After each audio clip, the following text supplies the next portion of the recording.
Well, last March, against expectations, the state Labor government won a fourth term in office after an independent MP gave his crucial vote.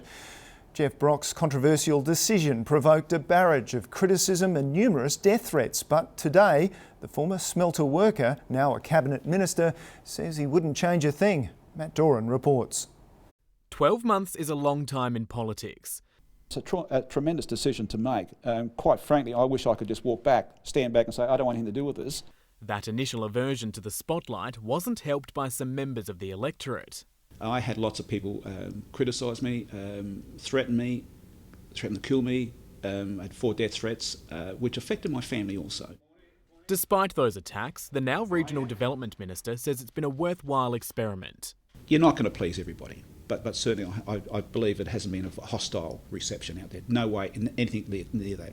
Discussion has raged about the deal between Premier Jay Weatherill and the member for Frome in exchange for his support. And that's not unusual. We can recall that Peter Lewis in 2002 had a long checklist of initiatives that he wanted to see Mike Rann commit to before Peter Lewis backed Mike Rann in as Premier in the aftermath of the 2002 election. Central to the debate is an issue close to his heart, the more than $500 million underwriting of the Nyrstar smelter in his hometown of Port Pirie. He spent 30 years working his way up from the smelter's sludge pits to middle management before moving into local government. My greatest achievement from the community of Port Pirie and the region, of course, and also for the state. Now, if that had gone down, it would have been devastating, not only for Port Pirie, but also the region of Port Pirie, but also it would be not a good image for the whole state because the state would have suffered. Such an important project for Port Pirie, for its not only for now but for the long-term future.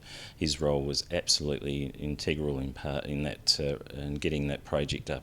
Some believe the self-proclaimed Minister for all regions may have just been looking after his patch. The voters of Frome obviously wouldn't be thinking that, but no doubt there are other parts of South Australia that are looking enviously. Some of the money that's flowed into his own electorate, it'd be nice to see some more of that coming our way. But all in all, we need to work with the government we've got on hand at the time and do the best we can.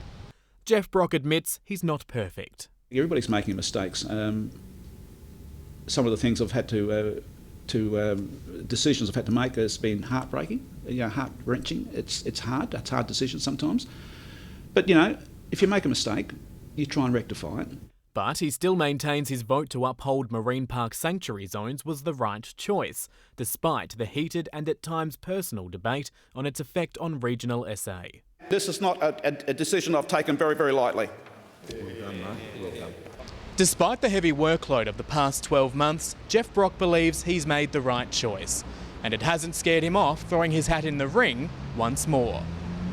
As for the next term, yes, I will be putting my hand up, and the answer to your probably question is that what happens then? It's up to the people, and if I get back in, I'll be very grateful. At the moment, you'd expect he'd get back if he chooses to stand again in 2018. Many in his mid-north stronghold and further afield believe he's probably the best man for the job.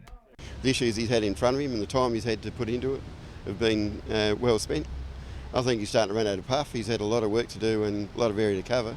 Now, as we move into the next part of his time in the ministerial role, we want to see some deliverables, and I think we can get there. I've got lots of energy. I've got a very supportive family, and I'm very, very comfortable with the position I've got. A position he says he'll hold on to right through until the next election in 2018.